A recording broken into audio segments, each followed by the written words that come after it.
In this video, I'll show you how to replace the battery inside your Nissan key fob if it looks just like the one I have here in front. So the first step is to turn the key, and here there will be a small switch on the back. You need to push the switch and pull the physical key that is inside the key fob. Put this aside, we don't need it anymore. Once you've done that, you'll notice there's a small crack right here. I mean, maybe not a crack, but there's a slot where you need a flathead screwdriver. A small one can do the job. You can also use a bigger one.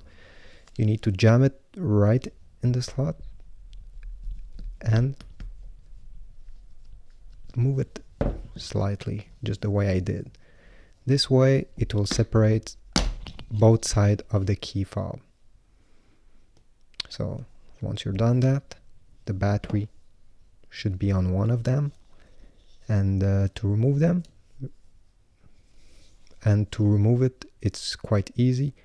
You take your flathead screwdriver, you jam it right under, and it pops without any effort whatsoever. Here we go. So this key fob takes a CR2025 3 volts battery. Check the link in the description if you want to know where you can go buy one. To put it back, quite easy. Just make sure the positive side, the side with a plus, is facing down. Put it there and push it. That's all. Now you'll need to put the casing back together. Again, quite easy. You just need to clip both sides. Make sure everything is clipped correctly so there's no water that can, go inside of the key. And once you're done, go ahead and put back the physical key back inside. And you're done.